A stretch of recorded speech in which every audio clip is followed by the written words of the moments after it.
जय श्री राधा कृष्ण भगवान जी की। जय श्री सिया राम भगवान जी की। मंदिर श्री बंसी वाले महात्मा यूट्यूब चैनल की ओर से हम आप सभी भक्तों का हार्दिक अभिनंदन करते हैं। आज हम आपको सुनाने जा रहे हैं विवाह पंचमी की परम पावन कथा।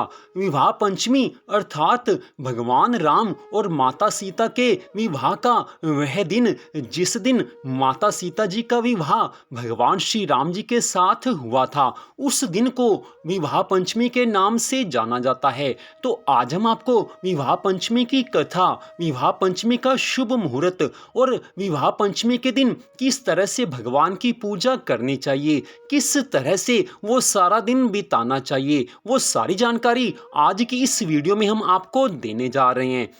तो विवाह पंचमी का ये परम सुंदर उत्सव मार्गशीर्ष मास के शुक्ल पक्ष की पंचमी तिथि को प्रतिवर्ष मनाया जाता है और इस वर्ष 2021 में विवाह पंचमी 8 दिसंबर 2021 दिन बुधवार की है। विवाह पंचमी का उत्सव इस वर्ष 8 दिसंबर 2021 दिन बुधवार को है। तो अब हम आपको यहाँ पर विवाह पंचमी का शुभ मुहूर्त बताने जा रहे हैं। पंचमी तिथि 7 दिसंबर 2021 दिन मंगलवार को रात्रि 11:40 पर आरंभ हो जाएगी और पंचमी तिथि 8 दिसंबर 2021 दिन बुधवार को रात्रि 9:25 तक रहेगी। तो विवाह पंचमी का उत्सव आप अपने घर पर 8 दिसंबर 2021 दिन बुधवार को मना सकते हैं। रात्रि 9:25 तक ये शुभ मुहूर्त रहेगा।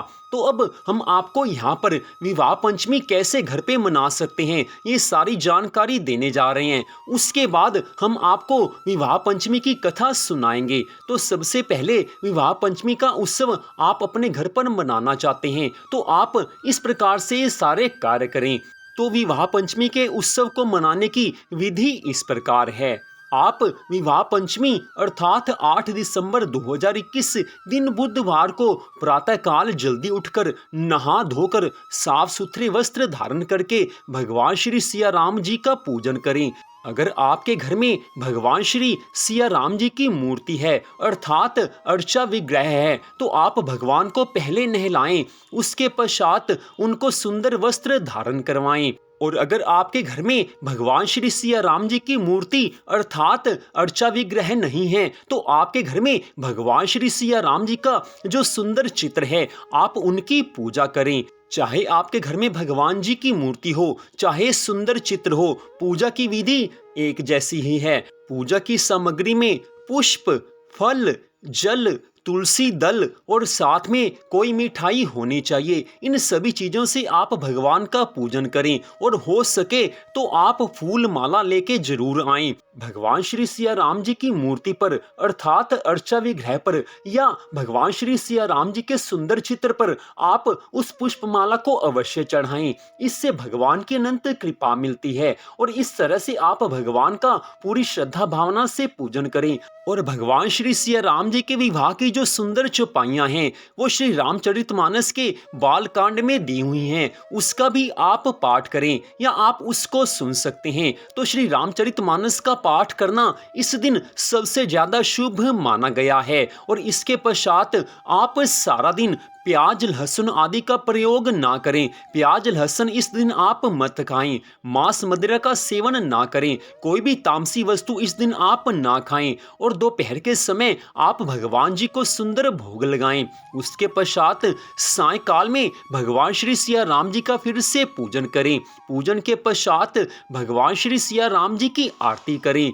आरती आप सभी परिवार वाले मिलकर करें तो बड़ी अच्छी बात होगी। सायंकाल में भी आप भगवान श्री सिया राम जी को किसी मीठी वस्तु का भोग लगाएं। आप वो मीठी वस्तु घर पर भी बना सकते हैं या बाजार से भी लेकर आ सकते हैं, वो आप भगवान को भोग लगाएं।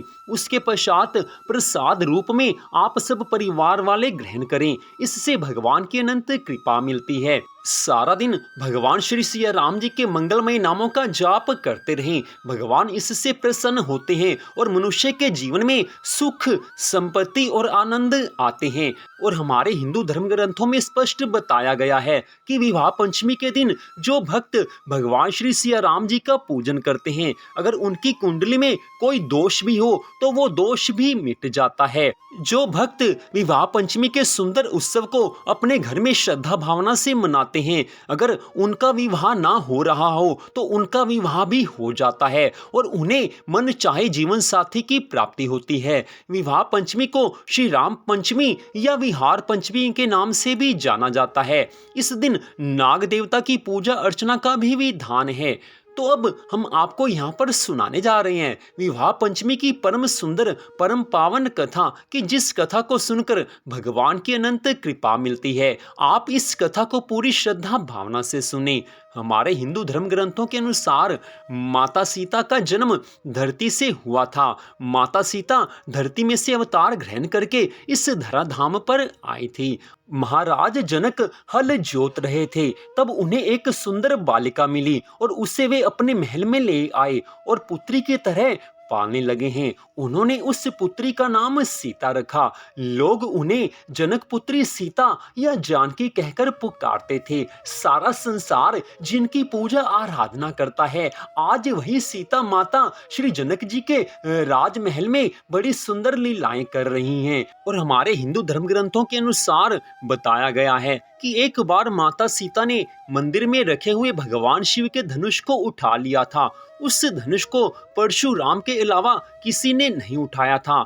उसी दिन महाराज जनक ने ये निर्णय कर लिया था कि वो अपनी पुत्री का विवाह उसी के साथ करेंगे जो इस धनुष को उठा पाएगा।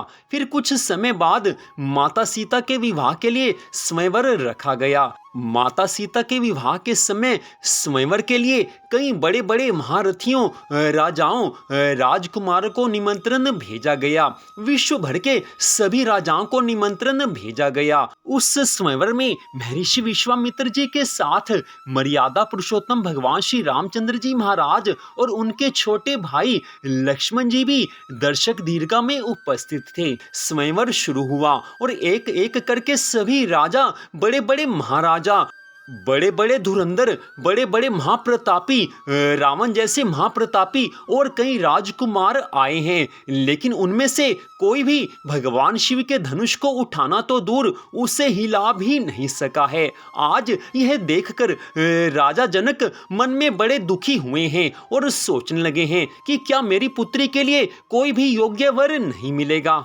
आज दुखी होकर और उसके पश्चात क्रोध के आवेश में महाराज जनक कहने लगे हैं कि मैंने जो प्रण ठाना था उसे सुनकर द्वीप द्वीप के अनेकों राजा आए, देवता और दैत्य भी मनुष्य का रूप धारण करके आए तथा और भी बहुत से रणधीर वीर आए हैं, परंतु शिव धनुष को तोड़कर मनोहर कन्या, बड़ी विजय और अत्यंत सुंदर कीर्ति को पाने वाला मानो ब्रह्मा ने किसी को रचा ही नहीं। कहिए ये लाभ किसको अच्छा नहीं लगता। गोस्वामी तुलसीदास जी आगे श्री रामचरितमानस में इस प्रसंग के बारे में बता रहे हैं कि महाराज जनक आगे कहने लगे हैं कि अब कोई वीरता का अभिमानी नाराज ना हो। मैंने जान लिया यह पृथ्वी वीरों से खाली हो गई है। अब आशा छोड़कर अपने अपने घर को चले जाओ। ब्रह्मा जी ने सीता का विवाह लिखा ही नहीं। यदि प्रण छोड़ता हूं तो पुण्य जाता है, इसलिए क्या करूं, कन्या कुमारी ही रहे। यदि मैं जानता कि पृथ्वी वीरों से शून्य है तो प्रण करके उपहास का पात्र ना बनता। आज जनक जी के वचन सुनकर सभी स्त्री पुरुष जानकी जी की ओर देखकर बहुत दुखी हुए हैं, परंतु लक्ष्मण जी उस समय क्रोध के आवेश में तमा उठे हैं। उनकी भुहें टेढ़ी हो गई हैं, ओठ फड़कने लगे हैं और नेत्र क्रोध से लाल हो गए हैं। आज लक्ष्मण जी भगवान श्री राम जी के चरण कमलों में सिर निवाकर ये वचन कहने लगे हैं कि रघुवंशियों में कोई भी जहां होता है उस समाज में ऐसे वचन कोई नहीं कहता। जैसे अनुचित वचन रघुकुल शिरोमणि भगवान श्री राम जी को उपस्थित जानते हुए जनक जी ने कहे हैं, हे सूर्य कुल रूपी कमल के सूर्य, सुनिए, मैं स्वभाव से ही कहता हूँ, कुछ अभिमान करके नहीं। यदि आपकी आज्ञा पाऊं तो मैं ब्रह्मांड को गेंद की तरह उठा लूं और उसे कच्चे घड़े की तरह फोड़ डालूं। मैं सुमेरु पर्वत को मूली की तरह तोड़ सकता हूं। हे भगवान, आपके प्रताप की महिमा से ये बेचारा पुराना धनुष तो कौन सी चीज है। आज लक्ष्मण जी ने क्रोध के आवेश में बड़े वचन कहे हैं, लेकिन भगवान श्री राम जी की ओर देखकर आज लक्ष्मण जी का क्रोध शांत हुआ है। महर्षि विश्वामित्र जी ने शुभ समय जानकर अत्यंत प्रेम भरी वाणी में भगवान श्री राम जी से कहा है, हे राम, उठो और भगवान शिव जी का धनुष तोड़ो और हे तात, जनक का आज संताप मिटा दो। आज महर्षि विश्वामित्र जी के अपने गुरु महाराज के इन वचनों को सुनकर भगवान श्री राम जी ने मन ही मन उनको प्रणाम किया है और बड़ी फुर्ती से धनुष को उठा लिया है। जब उसे हाथ में लिया तब वह धनुष बिजली की तरह चमका है और फिर आकाश में मंडल जैसा मंडलाकार हो गया। लेते, चढ़ाते और जोर से खींचते हुए किसी ने नहीं देखा। अर्थात तीनों काम इतनी फुर्ती से हुए हैं कि धनुष को कब उठाया, कब चढ़ाया और कब खींचा, इसका किसी को पता नहीं लगा है। सबने भगवान श्री राम जी को धनुष खींचे हुए खड़े देखा है। उसी क्षण भगवान श्री राम जी ने शिव धनुष को आज बीच में से तोड़ डाला है। भयंकर कठोर ध्वनि से सब लोक भर गए हैं। घोर कठोर शब्द से सब लोक भर गए हैं। सूर्य के घोड़े मार्ग छोड़कर चलने लगे हैं। दिग्गज चिघाड़ने लगे हैं। धरती उस समय डोलने लगी है। शेष, वाराह और कच्छप कलमला उठे हैं। देवता, राक्षस और मुनि कानों पर हाथ रखकर सब व्याकुल होकर विचारने लगे हैं। आज तुलसीदास जी आगे की कथा का वर्णन करते हुए कहने लगे हैं, जब सबको ये निश्चय हो गया कि भगवान श्री राम जी ने आज शिव धनुष को तोड़ डाला है, तब सब मिलकर भगवान श्री रामचंद्र जी महाराज की जय जयकार कहने लगे हैं। बोल मर्यादा पुरुषोत्तम भगवान श्री राम जी की जय हो। बोल मर्यादा पुरुषोत्तम भगवान श्री राम जी की जय हो। माता जानकी जी की बारंबार जय हो। बोल सियावर रामचंद्र महाराज की जय। बोल लक्ष्मण जी महाराज की जय।